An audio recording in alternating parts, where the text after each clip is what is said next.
Hey everybody, DBD just hit its 10th anniversary. Woo, let's go. Having played the game for almost a decade now, that news is very heartwarming to me. It makes me feel even nostalgic and lucky in a way to have been able to experience a lot of the highs and lows of the game over the years, back to when Hex Ruin was a staple for all the killers, to when I'd run Spine Chill and all my survivors, the questionable balance decisions that behavior has released to live, such as the OG Medal of Man, even some of the buggy chapter releases such as Twins or Houndmaster.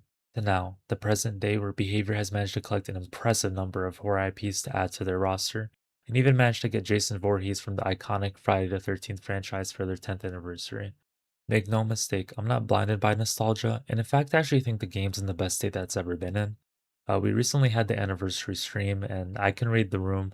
There's a lot of promising things that were showed to be upcoming in the next year or so, namely the graphical updates for a lot of the character models, some voice lines added to the OG characters. There was graphical updates to a lot of the old maps. I think they showed Gasworks, Auto Haven, something like that.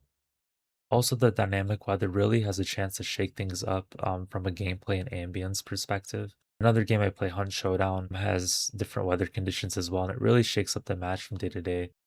But I wonder how they'll balance it. Hopefully, they can get the correct ratio going. Because if you make, like, for example, the rain too heavy, it's going to be really hard to hear survivor footsteps. So I don't know what they'll do there with the asymmetrical horror game, but hopefully they'll work things out. They're also planning to add mod tools, which doesn't affect me because I'm a console peasant, PS5 player. But I know that will be a really big thing for PC players. And mod tools usually make games immortal. So I've been getting a lot of BO3 TikToks recently, and people still play that game 10 years later because of the mod tools and custom maps they make. They even revealed a new 1v1 mode, which looks fantastic. However, these changes are still upcoming, and despite all the recent additions, I still don't think Dead by Daylight has meaningfully evolved over the years. The game's the most successful it's ever been, yet for some reason, I still feel like the game feels like oddly stagnant, which is going to be the main topic I address in this video. Hey guys, honest or nighttime, and we're going to be talking about Dead by Daylight's lack of innovation. I think we did a pretty good job so far. Over this decade, Dead by Daylight has had a monopoly over the asymmetrical horror genre, and has even been crowned the most played horror game in history recently. A few other games tried but couldn't get their feet off the ground, such as Texas Chainsaw Massacre, VHS, Evil Dead the Game, and even ones that are said to be upcoming, such as Halloween the Game, look pretty awful at this stage of development in my opinion. Only game that ironically came close was Friday the 13th The Game by Gun Media, which was really fun during its prime, but because Dead by Daylight has effectively had no real competitor over its lifespan, it's rarely been forced to rethink or revamp its game. I'd argue the main reasons Dead by Daylight took off in the first place are because number one, the cat and mouse gameplay is super fun, as well as their acquisition of horror IPs, which always bring new fans or players to the game. I don't think anyone would really deny the impact the first Halloween chapter had on the game and other licenses over the years on its growth. I think the schedule of content has really allowed Behavior to coast over most of their game's issues, some of which are fundamental to the game. Instead of polishing or updating their existing content, they'd rather you focus on the new chapter releasing or the new cosmetic collection. Now, that's not to say that Behavior hasn't added worthwhile content over the years, but the main issue to me is that the experience from match to match from 2016 to now in 2026 has effectively stayed the same. Survivors just have to loop and do 5 gens to escape, and the killers have to hook and kill survivors. So, how do we fix or improve this? I think one way that would change the flow of matches is to introduce side objectives. What if there was an objective that each side can do that would take up time but would provide a worthwhile advantage? For example, instead of survivors just focusing on generators to escape, what if they could work on activating a new escape condition? What if they can work together and open up an armory of sorts where there's rare items that they can use in the trial or take home? And on the killer perspective, you can have like zones that, they can defend from survivors that can end up helping them with gen regression or maybe a boost in their power. Obviously, there's probably better ideas, but you get the gist of it. I believe that side objectives would help the pace of matches. It would help spice things up, especially at higher elos when a lot of Survive with Friends just pop gens like that.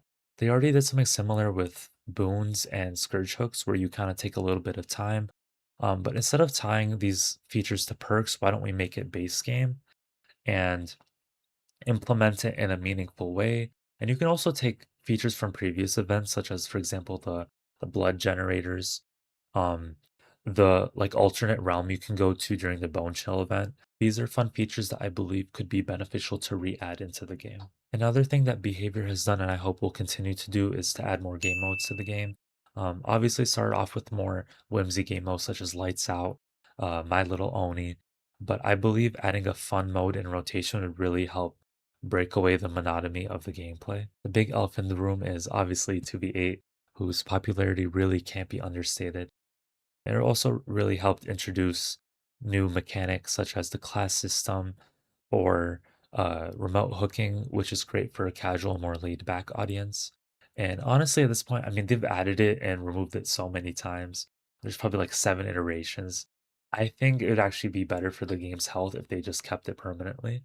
I know initially the queue times would suffer, and this would impact content creators and killer mains especially. But I believe that over time the novelty would wear off, and things would kind of equalize out. People would start to miss the base game mode more, or maybe they'll just play the other game modes that the Dead by Daylight has to offer.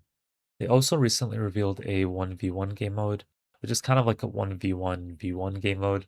There's actually two survivors that compete against each other to see how long they can last and loop a killer. And it's timed, which I think looks great, honestly. I'm very proud that they implemented that. It should give competitive players that itch that they've been searching for. I still also believe that we should still have a ranked mode, and I'll make a YouTube video shortly on why, but I think it'd be better for the game's health. I understand the concern for having too many game modes bloating up the game, as well as affecting queue times. But if I was to propose like an idea, this is how I'd do it, right? So I'll do the regular casual mode, casual, but it's the base game, what we have now.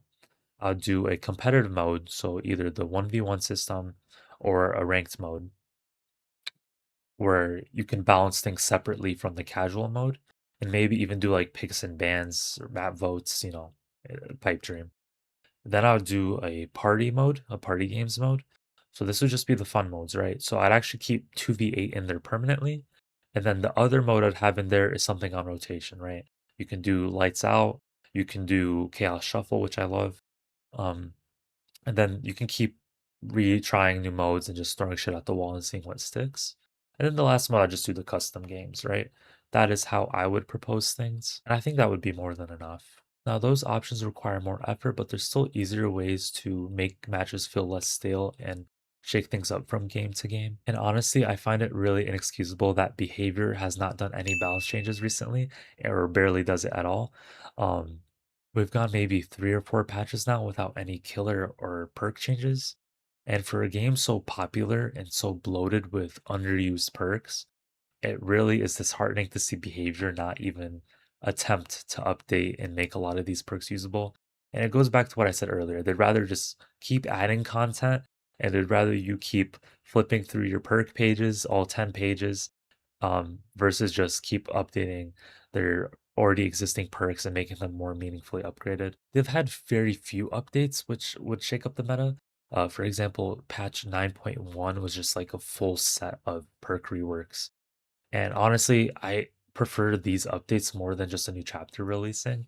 It shakes up the meta, it helps with balance, and they're just more enjoyable to me. It's a more enjoyable experience, and to be honest, I think it's kind of inexcusable that we don't at least have 1 or 2 of these a year, just given the climate of the gaming industry nowadays. So yeah, those are some ideas of why I think the game is stale and has no innovation.